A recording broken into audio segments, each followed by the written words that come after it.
자, 이번 시간에는 재산세 기초강의 과세 대상 열거된 거죠. 무엇을 보유했을 때 재산세 과세할 대상이 될 것인가? 과세 물건, 과세 객체라 그러죠. 그래서 재산세 대상은 5개입니다. 취득세는 14개, 등록면허세는 등기등록하는 행위, 그리고 재산세는 5개 열거된 거. 토지, 딱 밑줄 그어요. 건축물, 주택, 선박, 항공기. 일명 토, 건주, 선항. 5개를 대상으로 한다. 토지, 취득세랑 똑같아요. 자, 공간법에 의한 뭐다? 공부상이 등록되는 토지와 당연한 거죠. 그러나 등기를 안 하더라도 어떤 토지를 말한다? 사실상 토지를 말한다. 그래서 미등기 토지를 갖고 있더라도 토지잖아. 사실관계를 따지는 법이니까 사실상 토지를 말한다. 자, 그 다음 건축물. 취득세랑 동일하다. 자, 건축물은 몇 가지를 합쳐서 얘기한다. 3가지. 건축법상 건축물. 토지 또는 토지 지하 또는 다른 구조물에 설치하는 시설물. 건물에 딸린 시설물, 취득세와 동일합니다. 동일하다. 3가지를 합쳐서. 자, 그 다음 넘기면 뭐가 있다? 주택. 자, 이 주택은 아주 중요합니다. 별 딱 붙여요. 그럼 우리가 주택은 어떻게 세금을 계산한다? 토지 가액과 건물 가액을 합산해서 세금을 계산한다는 겁니다. 주택. 왜? 우리가 공시가격을 4월 말에 발표하죠? 토지 건물을 합쳐서 발표해. 만약에 상가는 건물 따로 땅 따로 발표합니다. 그래서 우리가 상가를 갖고 있으면 여름에는 건물분, 가을에는 토지분 재산세를 내야 돼. 그럼 주택은 어떻게 한다? 토지 건물을 합쳐서 공시가격을 발표하죠. 그러면 합쳐서 세금을 계산하니까 세금이 많이 나오잖아요. 그러니까 서민들의 세부담을 덜어주기 위해서 고지서가 2분의 1, 2분의 1 날라와요. 20만 원 넘어갈 때. 자, 주택. 토지와 건축물 범위의 주택은 제외한다. 밑줄 닦고 제외한다. 이 주택은 뭐다? 토지와 건축물에서 제외한다. 오로지 뭐다? 토지 건물을 합쳐서 주택분 재산세로만 과세한다. 그래서 1번 세법은 주택을 단독과 무슨 주택으로 구분한다? 공동주택으로 구분한다. 자, 그리고 2번은 별 하나 딱 붙여요. 부속 토지의 경계가 명백하지 않을 때는 땅이 너무 넓으면 안 되죠? 자, 밑줄 긋고 바닥 면적의 몇 배, 10배, 20배 하면 안 돼요. 연면적에 하면 안 돼요. 바닥 면적의 10배까지를 부수토지로 본다. 그래서 3번도 포인트 별 붙이고 주택은 건물과 부수토지를 어떻게 해요? 통합하여, 절대 구분하여 그러면 안 돼요. 통합하여 합산해서 오로지 뭐다? 주택분 재산세로만 계산한다. 자, 그 다음 선박. 자, 취득세랑 똑같아. 선박은 명칭 여부와 관계없이 모든 배를 선박, 그러니까 취득세를 잘해야 됩니다. 그다음 항공기도 똑같아. 취득세랑. 사람이 탑승 조종하여 유인 항공기죠? 비행기, 비행선 등등등 똑같잖아요. 그리고 5개. 토, 건주, 선항. 5개요. 자동차 있어? 없다? 없다. 자동차는 무슨 세금 내? 자동차세를 내죠. 그래서 재산세 대상은 5개다. 이 주택은 토지와 건물 가액을 통합해서 과세한다. 왜? 공시가격을 통합해서 발표하니까 재산세도 따로따로. 그러나 상가는 건물 따로 발표하고 땅 따로 발표하죠. 공시가격을. 그래서 구분해서 과세하고 주택은 절대로 구분 안 한다. 토지 건물 통합 합산. 자, 6번 재산세 현황부가 이것도 별 딱 붙여요. 자, 재산세 과세대상 물건이 토지대장 등 등재되지 않았거나 공부상 등재 현황과 사실상 현황이 다를 때는 밑줄 그어요. 원칙은 무슨 현황에 따라 부과한다? 사실상 현황에 따라 부과한다. 공부상 현황 하면 틀리죠? 근데 다만 이게 이제 포인트죠? 공부상 등재 현황과 달리 사실상 이용함으로써 재산세 부담이 낮아진다. 그래서 재산세 부담이 낮아지면 꼼수 부렸죠. 그래서 뭘로 부과한다? 공부상 등재 현황에 따라. 그래서 사실상 현황에 따라 부과하니까 100만 원 나왔어. 공부상으로 부과하니까 200만 원이 나왔어. 그럼 200만 원으로 부과하겠다 이거지. 둘 중 큰 걸로. 그래서 원칙은 뭐다? 사실상 현황에 따라 부과한다. 그러나 사실상 현황으로 부과하니까 재산세 부과이 낮아지니까 당연히 뭘로 부과한다? 공부상 등재 현황에 따라 부과한다. 그래서 사례가 나왔네요. 공부상 주거용 건물로 등재되어 있어. 공부상은 주택이야. 근데 사실상은 업무용이야. 그럼 원칙은 뭘로 구분한다? 업무용으로 보아 해당 세율을 적용한다. 사실상 현황에 따라. 단 업무용으로 부과하니까 낮아져. 공부상보다 낮아지면 공부상 현황에 따라 부과한다. 박스 별 딱 붙이고. 자, 토건주 선항이잖아. 그래서 주택 부속 토지를 제외한 나대지나 일반 건축물의 부속 토지는 뭐다? 포인트는 주택 부속 토지를 제외. 그럼 매년 뭘로 부과한다? 토지분 재산세. 그 다음 건축물도 뭐를 제외한다? 주택, 이외, 건축물. 그래서 건물분 재산세. 그리고 두 번째도 뭐다? 자, 세 번째는 딱 별 붙여. 주택이잖아. 자, 건축물 중 주택은 어떻게 한다?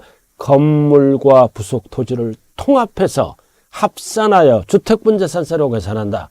그러니까 선박항공기도 따로따리 선박분 재산세, 항공기 재산세로 부과하게 되겠네요. 그래서 다 구분한다. 토지분 재산세, 건축물분 재산세, 단 주택은 토지 건물을 통합해서 주택분 재산세로만 과세를 합니다. 자, 그리고 대표 예제. 틀린 것 1번. 재산세는 물세입니다. 그러나 토지는 인세도 있다. 뒤에서 배워요. 2번. 재산세 과세상 물건이 공부상 등재 현황과 사실상 현황이 상이하다. 그럴 때는 사실관계를 따지는 법이므로 사실상 현황에 따라 부과한다. 이게 원칙이다. 근데 사실상 현황으로 부과하니까 낮아져. 세부담이 낮아지면 공부로 바뀌고, 자, 재산세는 과세 대상이 토건주 선항 반드시 주택이 따로 나와야 돼요. 이 주택이 건물 속으로 들어가면 오답이다. 그럼 답은 3번이네. 건축물에서는 주택을 제외하죠. 포함 틀렸죠. 주택 따로 토건주 선항. 그리고 재산세는 이용현황에 따라 차등 부과되며 초과 누진세율과 비례세율. 뒤에서 답이에요. 그럼 배운 한도 내에서 답을 쓰자. 답은 3번.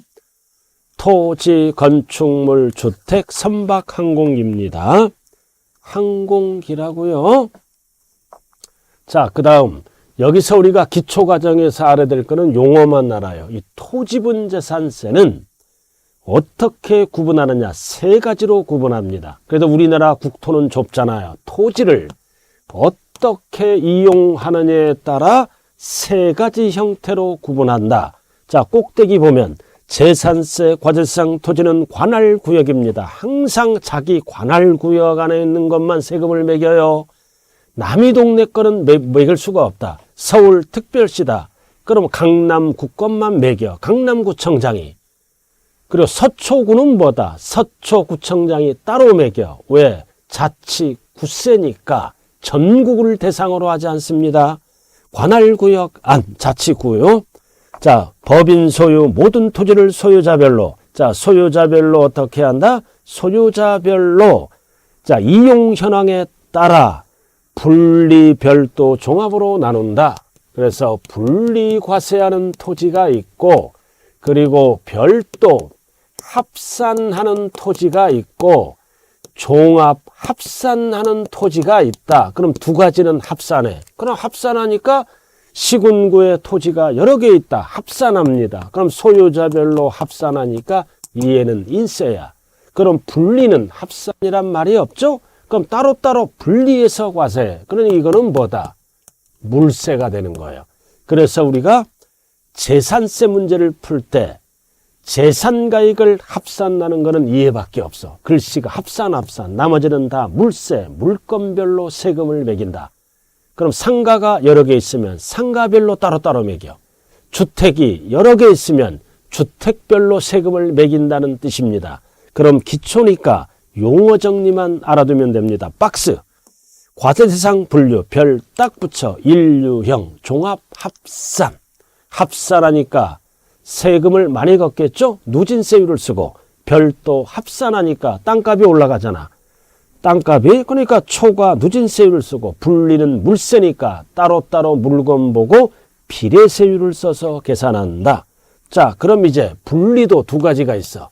가장 낮은 세율, 저율 분리로 과세하는 게 있고 가장 높은 세율, 고율 분리로 과세하는 방법 두 가지가 있다. 합쳐서 분리입니다. 자, 그럼 여기에서 그 박스에 보시면 이제 어떤 땅이냐. 그래서 이용 현황에 따라 땅을 효율적으로 공익상 이유로 쓰면 세금이 적게 나와. 그러나 특정인만 사용하는 땅은 세금이 제일 많이 나와. 고율 분리야. 자, 그래서 이 분리과세는 저율, 가장 낮은 세율, 가장 적게 나와. 어디에 사용하는 거다? 생산 또는 여러 사람에게 공급 목적 또는 공익 목적, 가장 땅을 효율적으로 사용하니까 가장 낮은 세율로 과세한다. 이거를 저율 분리라 그래요. 자, 고율 분리는 가장 높은 세율이죠. 그럼 이거는 무슨 목적으로 사용하는 땅이다? 사치 목적. 대표적으로 뭐가 있다? 농지 등. 농사 짓잖아. 가장 세금이 싸야지. 그럼 사치 목적은 골프장을 갖고 있다. 골프장 토지 등 사치니까 특정인만 사용하죠. 비효율적으로 가장 높아. 자, 그 다음 합산인데 별도로 띄어서 합산한다. 이거는 사업 목적이야. 사업 목적 땅은 별도로 합산한다. 그래서 이게 어떤 땅이야? 상가 땅, 사무실 땅 이런 거는 사업 목적, 관할구역에 있는 땅을 모두 합산합니다. 그리고 별도 합산, 이게 원칙이야. 별도 합산은 뭐다? 이거는 투기 목적이야. 그래서 이 종합합산이 원칙이야. 시군에 있는 땅을 종합합산한다. 그럼 종합이 아닌 거는 별도로 가고 종합이 아닌 거는 분리로 가게 되겠네. 그럼 이거는 무슨 목적이다? 투기 목적. 대표적으로 뭐가 있다? 나대지 등 이런 거는 투기 목적이야. 그럼 외우지 말고 이해를 해야 돼요. 먼저 흐름을 기초는 투기 목적. 시군에 나대지가 여러 개 있다. 합산합니다. 그래서 투기 목적은 종합합산. 그럼 사업하는 땅은 사업 목적. 사업 목적은 뭐다? 세금 혜택을 줘야 돼. 종합보다는 적게 나와. 그래서 사업 목적은 별도 합산. 그리고 생산 공급 공익 목적은 가장 땅을 효용적으로 가장 땅을 뭐다? 효율적으로 쓰는 거야. 가장 세금이 낮은 저율 분리. 그러나 사치 목적, 골프장 땅은 가장 비효율적이니까 가장 세금이 많이 나와. 그래서 우리가 세금 크기를 보면 이게 1번이야.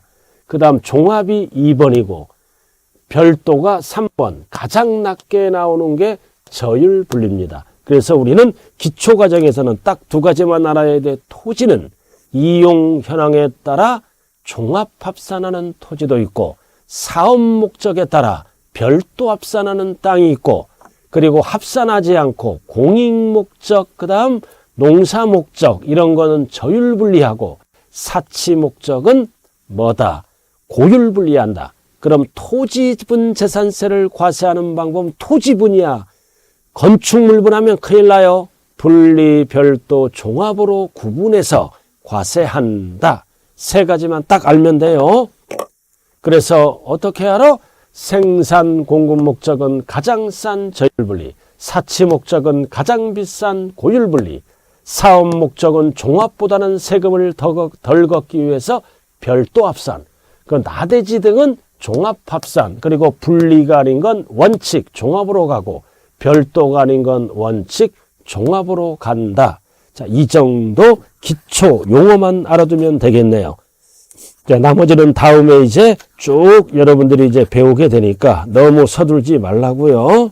자, 그 다음 이제 어디로 가느냐? 납세 의무자로 들어갑니다. 자, 181페이지.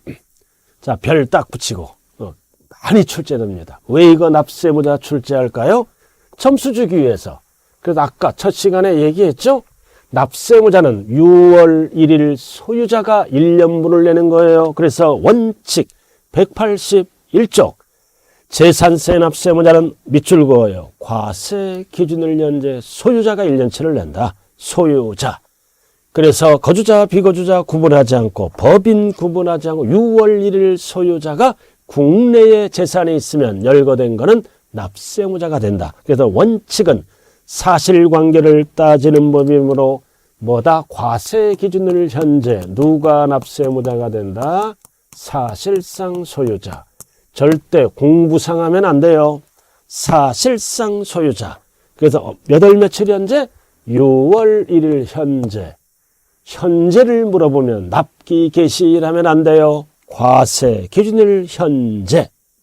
사실상 소유자가 낸다. 그러면 매매 등을 갔을 때는 매매 등을 통해서 취득하고 보유했을 때는 사실상 소유자는 뭐 기준이다? 잔금 기준이야. 등기가 빠를 때는 등기일 기준이고 잔금 갖고 따져. 소유자 6월 1일 판단은. 그래서 6월 1일 잔금이 끝나면 이날부터 사실상 소유자가 되겠죠? 자, 그래서 사실상 소유자는 잔금 기준이다. 자, 이렇게 알아두시고, 자, 양괄호 1번 이제. 근데 개인 소유가 아니라 공유재산이야. 부부간에 공동등기가 돼 있다. 공유재산이죠? 그럼 공동소유재산은 한 사람이 내는 게 아니라 두 사람이 내. 그다음 지분만큼 그 지분에 해당하는 만큼 누가 내? 균등한 걸로 보아 지분권자를 납세무자가 된다. 그러니까 지분만큼 지분권자. 그 다음 괄호가 뭐가 나왔어? 지분의 표시가 없다. 이게 무슨 뜻이야? 부부간의 공동등기인데 뭐다? 분할 등기를 안 한 거야. 그럼 지분 표시가 없잖아. 그럼 지분 표시가 없더라도 법조문은 균등한 걸로 본다. 절반을 나누죠? 결국 결론은 뭐다? 공유는 무조건 지분에 해당하는 부분만큼 지분권자. 몇 줄 긋고요. 지분이 큰 자 하면 안 돼요. 1인 하면 안 된다고요. 자, 그 다음 기초니까 자 3번을 먼저 합니다. 양괄호 3번. 자, 신탁법에 따른 수탁자 명의로 등기 등록이 돼 있죠? 자, 갑돌이 부동산이야. 갑돌이 부동산을 뭐다? 신탁회사에 맡깁니다. 관리처분을 맡겨. 신탁회사에. 이렇게. 이게 무슨 법이다? 신탁법이야. 신탁법에 따라 뭐가 된다? 신탁등기가 됐어. 그럼 신탁회사는 관리처분을 하죠? 약정회에서 관리처분하는 자. 그럼 우리는 법용어로 갑을 뭐라 그런다? 위탁자라 그래. 실질 소유자. 그 신탁회사를 뭐라 그래요? 수탁자라 그래. 그럼 6월 1일 기준이죠? 그럼 이거는 팔아먹은 게 아니에요. 관리처분을 맡겼다. 그럼 법상 납세무자는 누구다? 위탁자입니다. 위탁자예요. 실질 소유자. 수탁자 하면 큰일 나요. 그래서 3번. 수탁자 명의로 등기 등록된 신탁재산의 경우에는 위탁자, 수탁자에 속지 말자. 그래서 사실상 소유자가 위탁자잖아. 위탁자, 수탁자 하면 안 된다고요. 나머지는 지금 볼 필요 없음. 자, 넘어갑니다. 자, 02번. 자, 꼭대기. 의제납세무자다. 위 1규정에 불구하고 재산세, 과세균을 현재 다음 어느 하나에 해당하는 자는 재산세 납부하려 묻겠다. 이번에는 뭐가 나와? 사실상 소유자가 아니라 공부상 소유자가 나오는 거예요. 원래는 뭐예요? 똑같죠?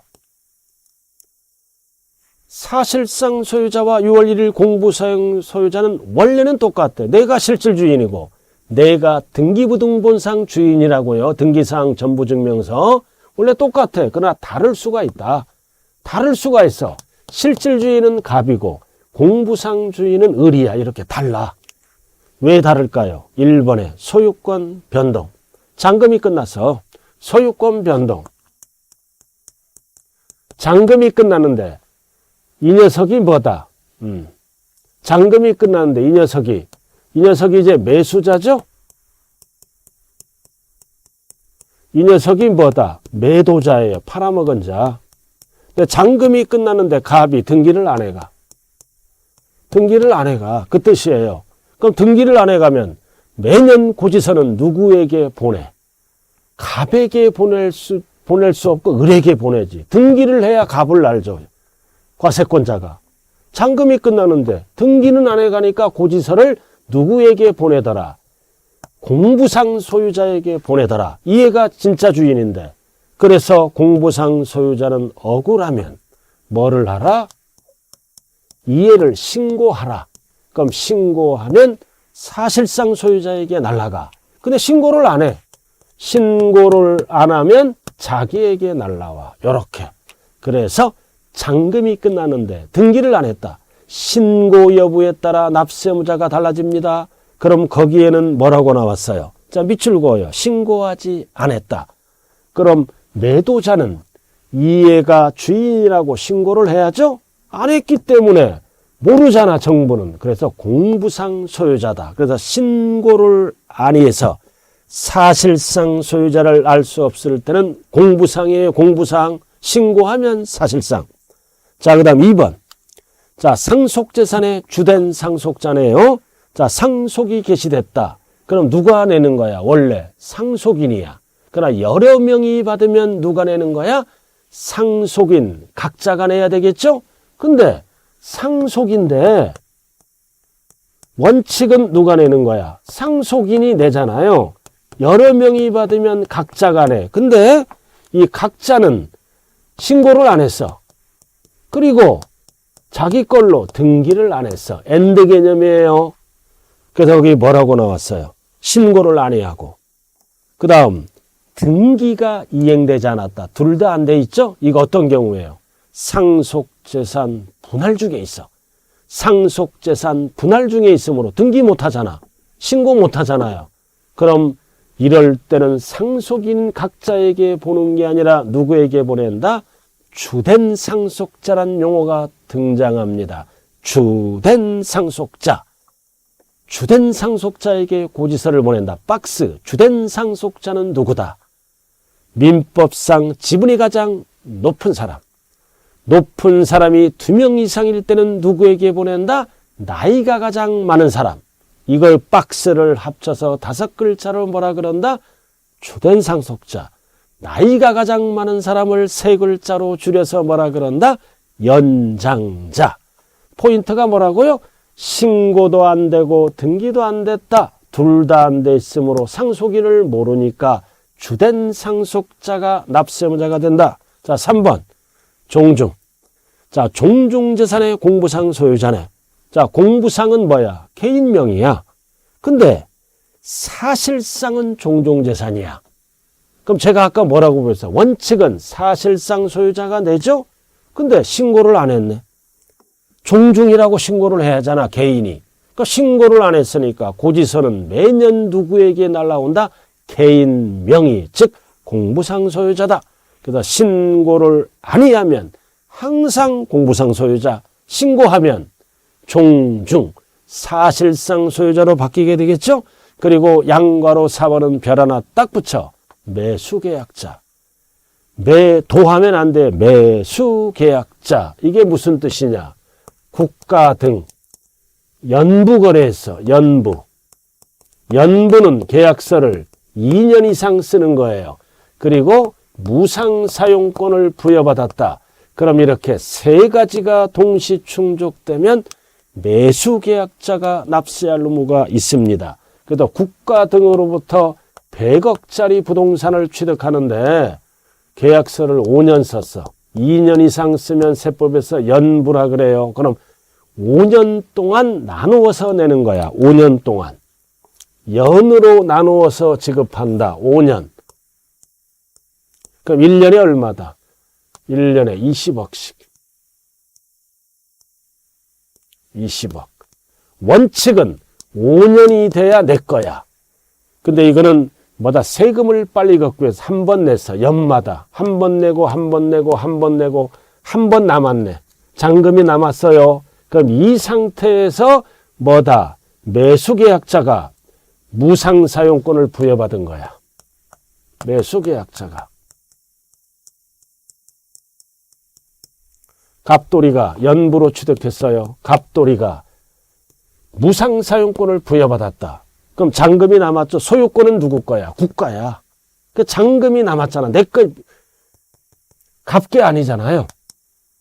갑계 아니죠? 근데 무상사용권을 부여받았다는 얘기는 뭐다? 이 부동산을 뭐다? 수리해서 수익을 챙길 수가 있어. 그래서 무상사용하라 했지, 공짜로. 잔금이 남아있어도. 그럼 소유권은 국가 거지만 미래의 수익은 누가 챙겨? 매수계약자가 챙기니까 재산세 부과근거는 내 것은 아니더라도 매수계약자가 납세할 의무가 된다. 그래서 가장 많이 출제된 거예요. 세 가지가 동시 충족될 때는 매수계약자, 하나라도 불충족되면 매도계약자로 바뀐다. 무상의 포인트가 무상. 그래서 국가 등 딱 밑줄 긋고 국가, 지자체, 지자체 조합, 그다음 앤드 연부, 그리고 앤드 뭐다? 무상. 소유권은 국가 거야.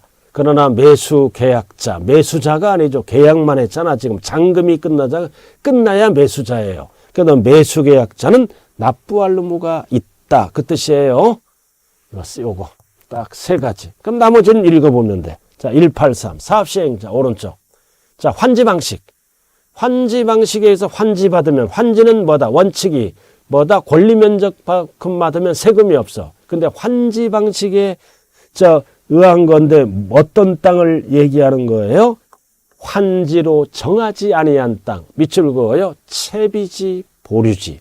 그래서 채비지, 보류지는 누구 땅이야? 사업시행자 땅이죠. 이럴 때는 사업시행자가 납세의무자다. 절대 이 지문은 종전의 토지 소유자에 속으면 안 돼요. 채비지 또는 보류지는 환사업시행자. 밑줄 긋고.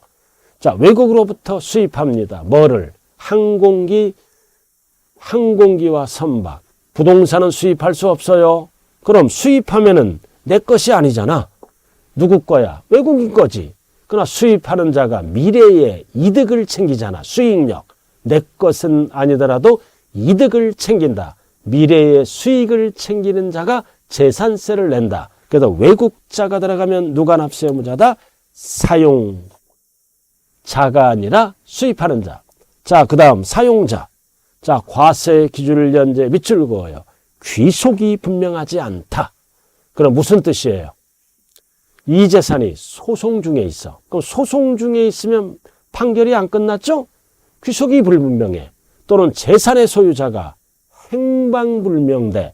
그럼 정부는 재산세를 걷어야 되겠죠? 누구에게? 그 재산을 사용하는 사용자. 그래서 사용자는 어떨 때만 답이 된다? 귀속이 분명하지 아니할 때만 답이 되는 거예요. 자, 8번도 공부사항이에요. 자, 채무자 회생 및 파산에 관한 법률에 따라 파산 선고를 받았어. 이후. 자, 밑줄 그어요. 파산 종결까지. 그럼 파산 종결까지는 실질 소유자 파악이 힘들어. 그래서 파산 선고를 받은 자, 즉 공부상 소유자가 납세의무자다. 언제까지? 파산 종결 결정까지. 그럼 결정할 때까지는 실질 소유자가 파악이 안 되잖아요. 이거 어쩔 수 없지. 공부상 소유자로 간다. 그래서 이 재산세 납세의무자에서 공부상 소유자를 쓸 때는 딱 세 군데밖에 없어. 1번. 그 다음 뭐가 있다? 3번. 그 다음 8번. 1번, 3번은 신고를 안 하면 공부상 소유자. 8번은 파산 종결까지. 사실상 소유자 판단이 어려우므로 공부상 소유자로 간다. 그래서 그림을 한번 봐요. 항상 원칙은 6월 1일이다. 자, 그럼 여기서 이제 중요한 게 다시 하나 나오죠. 이건 구체적으로 설명했어요.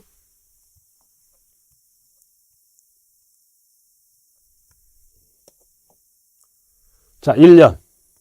1월 1일부터. 1년에 한 번 내는 거죠. 그럼 6월 1일 소유자가 내는 겁니다. 이렇게. 그래서 우리가 6월 1일까지 잔금을 받습니다. 잔금을 받으면 1년치 누가 낸다? 매수자. 왜? 6월 1일 소유자니까. 근데 6월 2일부터 잔금을 주고받으면 1년치 누가 낸다? 매도자가 낸다. 이거 한 방에 물어보는 거예요. 그래서 6월 1일까지 잔금 받으면 6월 1일 누구 거야? 매수자 거니까.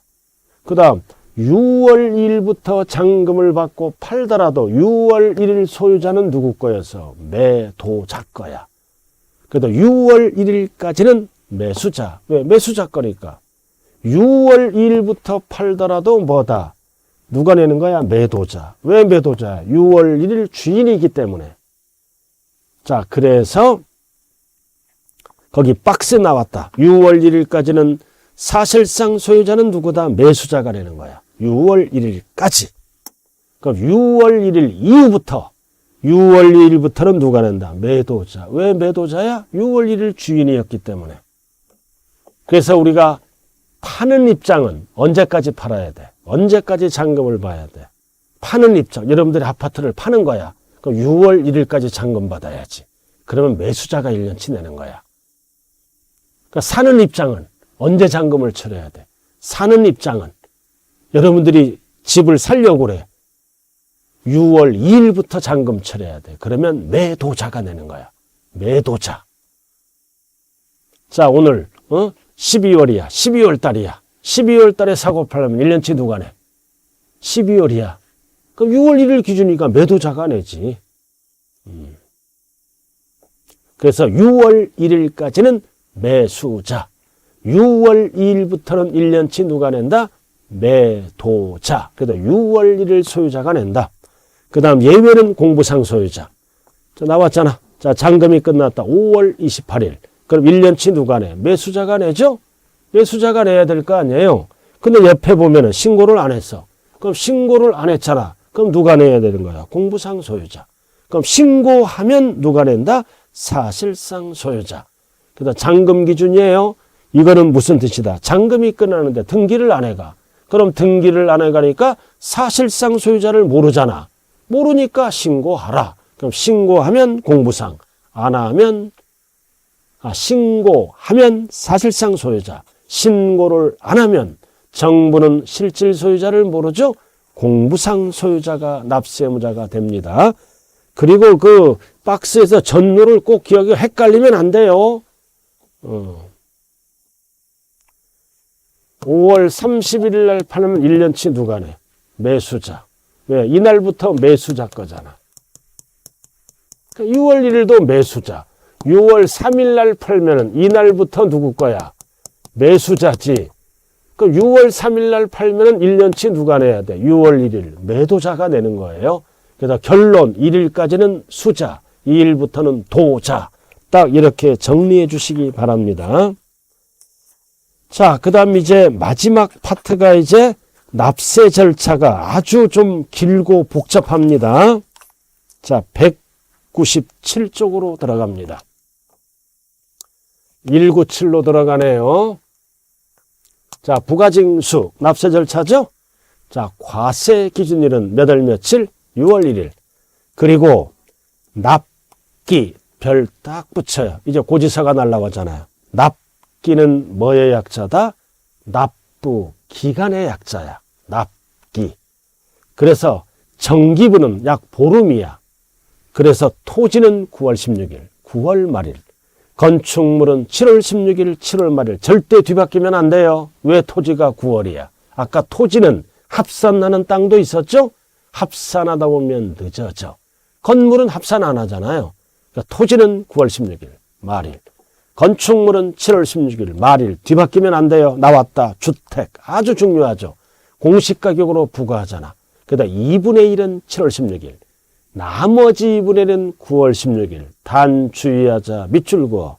다만 20만 원이야.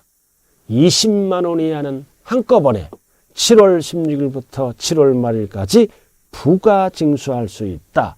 그러면 주택은 통합한다 그랬죠? 20만 원 초과는 2분의 1, 2분의 1. 20만 원 이하는 한꺼번에 7일. 7월 16일. 나는 한꺼번에 날라왔다. 재산세가 20만 원 이하야. 싼 집에 사는 분들이야. 그러나 비싼 집에 살면은 2분의 1, 2분의 1이에요. 주택만 이렇게 따진다. 그 선박항공기는 7월 16일. 7월 16일. 토지는 9월 16일. 주택은 2분의 1, 2분의 1. 딱 정리해야 돼요. 자, 그리고 정기분. 정기적으로 고시서가 날라오면 우리는 납기 내에 납부를 하면 된다. 그 다음 수시분. 자, 지방자치단체는 고세지상 밑줄고 누락, 위법, 착오. 딱 보니까 저 녀석이 세금을 띄어먹을 놈이야. 조세 포탈할 녀석이야. 그럴 때 모든 세금은 어쩌고 저쩌고 마지막 줄 뭐 할 수 있다? 수시로 부가징수할 수 있다. 그래야 세금이 들어오죠. 자, 그림. 자, 과세 기준일은 몇 월 며칠? 6월 1일. 납기. 자, 주택은 2분의 1. 2분의 1은 7월 16일, 7월 말일. 마태. 그 다음 2분의 1은 9월 16일, 9월 말일. 두 번에 두 번. 단 2분의 1을 안 쓰는 경우가 있다. 화살표. 얼마이야? 20만 원 이하는 한꺼번에 일시. 한꺼번에 20만 원 이하. 나머지는 따로따로. 건물부는 7월 16일. 선박항공이 7월 16일. 토지는 주의하자. 9월 16일, 9월 말일. 주택은 2분의 1, 2분의 1. 20만 원 이하는 7월 16일부터 한꺼번에 징수할 수 있다. 20만 원 이하. 초과는 2분의 1, 2분의 1이네요. 자, 그 다음 198 납세지. 항상 재산세는 원칙이 물세다. 물건 소재지로 갑니다. 그래도 주소지가 아니라 1번, 2번, 3번, 4번, 5번. 토건주 선항. 소재지. 대부분 다 소재지예요.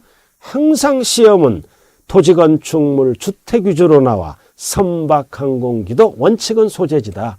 참고로만 알아둡니다. 그리고 03번. 자, 재산세는 때가 되면 고지서를 발급하죠. 고지서를 발급해서 걷어가는 세금을 뭐라 그래요? 보통징수야. 그래서 재산세는 보통징수 방법 밑줄 긋고 신고 납부하면 안 돼요. 자, 그럼 보통징수하려면 고지서를 발부해야죠. 언제까지? 납기 개시 5일 전까지 1번만 별 딱 붙여. 그러니까 재산세를 징수하고자 하는 데는 토지건축물 주택 선박항공기로 구분한 납세 고지서를 과표와 세액을 적어 늦어도 밑줄 딱 그어요. 납기 개시 5일 전. 반드시 앞에 뭐가 붙어야 돼? 개시. 납부 기간하면 틀려요. 납기 개시 5일 전. 그래야 여유가 있잖아. 납부 기간 5일 전 하면 5일밖에 여유가 없잖아. 틀린 거예요. 납기 개시자가 꼭 들어가야 돼. 개시에 딱 별 붙여야 돼. 개시. 납부 기간 5일 전 하면 5일밖에 여유 없어. 다 연체해서 가산금을 줘. 그래서 납기 개시. 개시자를 꼭 확인하자. 나머지는 지금 할 필요 없고요. 자, 그 다음 밑에 04번 소액 징수 면제. 자, 소액은 징수를 면제한다. 밑줄 긋고 얼마 미만? 2,000원 미만이야. 미만의 포인트. 미만은 징수를 하지 않는다. 그럼 2,000원부터는 징수합니다. 왜 2,000원이야? 고지서 인쇄하는데 1,500원. 우표값 몇백 원. 그럼 2,000원 미만은 징수할 필요가 없잖아요. 징수비라도 절감해야죠. 2,000원 미만. 미만. 징수하지 않는다. 뭐를? 재산세를. 이거를 소액 징수 면제다. 소액은 징수를 면제한다. 얼마 미만? 2,000원 미만. 2,000원부터는 징수합니다. 미만자가 꼭 들어가야 된다고요. 소액 징수 면제 제도가 있다. 있어요. 자, 그 다음 200페이지로 들어갑니다. 재산세 세부담의 상한이에요. 자, 이해는 자, 별 표시만 해요. 우리가 다음 코스에 합니다. 재산세 세부담 상한은 재산세는 매년 내는 거죠. 그러니까 부동산 가치가 폭등했잖아. 1년 전만 해도. 지금 막 반 가까이 떨어졌죠. 그죠? 아파트 값이. 그래서 폭등한 만큼 재산세를 부과하면 조세 저항이 일어나. 그러니까 많이 오더라도 세부담 상한선을 두겠다. 그래야 세금 낼 거 아니에요. 그래서 재산세는 세부담 상한이 있다. 1번, 2번, 3번 이렇게 딱 나와 있죠. 그럼 오늘 여기까지만 할게요. 200페이지까지. 자, 봐요. 자, 주택만 알면 돼. 자, 공시가격으로 부과하잖아. 자치시도도 마찬가지고 얼마이야? 밑줄 그어 3억 이하. 그럼 3억 이하는 반드시 뭐가 나와? 직전년도 해당 주택에 대한 재산세 상당액이 100분의 105를 초과할 때 해당 년도 세부담 상한은 100분의 105. 이거는 몇 프로까지만 올려라. 작년 대비 5%. 작년에 세금을 납부했잖아. 직전 년도보다 세금이 100분의 105를 초과할 때 해당 년도 세부담 상한은 100분의 105, 5%만 올려라. 그 뜻이에요. 그 다음 2번, 공시가격이 얼마? 3억 초과 6억 이하는 또 항상 직전 연도가 나와요. 직전 연도에 밑줄 그어요. 직전 연도. 해당 주택에 대한 재산세 세부담세 100분의 150을 초과해서 작년보다. 그럼 해당 연도는 뭐다? 100분의 110에 해당하는 금액을 세부담 상한, 즉 10%까지만 올려라. 작년 대비. 자, 그 다음 3번은 밑줄 그어 6억 초과. 그럼 직전 연도에 밑줄 그어. 자, 직전 연도 해당 주택에 대한 재산세 상당액이 100분의 130을 초과해서 그럴 때 해당 연도의 세부담 상한은 뭐다? 100분의 130, 즉 30%까지만 올려라. 아주 중요한 거예요. 1번, 2번, 3번은 주택은 공시가격 1번 3억 이하는 100분의 105, 5%만 올리고 2번 숫자에 출제되어 3억 초과 6억 이하는 100분의 110, 10%만 올리고 6억 초과는 100분의 130, 30%까지만 올려라. 1번, 2번, 3번 필수. 근데 꼭대기 뭐가 나왔어? 꼭대기는 100분의 150. 이거는 뭐다? 항상 부동산, 토지, 건축물, 주택. 주택은 했죠? 토지, 건축물은 무조건 세부담 상한이 100분의 150이에요. 꼭대기. 자, 두 번째 줄 밑줄 그어. 직전 연도. 자, 직전 연도 나왔잖아. 자, 해당 재산에 대한 재산세 상당히 100분의 150을 초과할 때 해당 연도는 뭐다? 100분의 150에 해당하는 금액을 해당 연도, 이거는 토지 건축물이야. 토지 건축물은 부자잖아. 그럼 이 뜻은 뭐다? 공시가격에 관계없이 토지 건축물은 100분의 150이 세부담 상한이다. 즉 작년 대비 해당 연도는 50%까지만 올려라. 단 시험에 나오는 거는 1번, 2번, 3번. 주택은 공시가격에 따라 3억 이하 100분의 105, 3억 초과 6억 이하 100분의 110, 6억 초과 100분의 130. 그래서 결론이 딱 밑에 박스 별 딱 붙이세요. 결론. 자, 주택 숫자 꼭 기억해야 돼. 366초야. 3 100분의 105, 6 100분의 110, 6억 초과는 100분의 130, 150이 없어. 단 주택 이외 토지 건축물은 무조건 150, 100분의 150. 자, 이렇게 해서 오늘은 여기까지 하고 이제 다음 시간에는 이제 재산세에 의해서 종합부동산세, 양도소득세까지 해서 기초 강의가 끝납니다. 좌우간 여러분들 힘내시고, 자, 올해 안에 그래도 뭐를 해야 된다? 모든 6개 과목 기초는 좀 알고 내년을 맞이해야 되겠네요. 자, 여러분들 다음 시간까지 건강하시고 좌우간 열심히 하기를 바라면서 자, 오늘 수업 마칩니다. 감사합니다.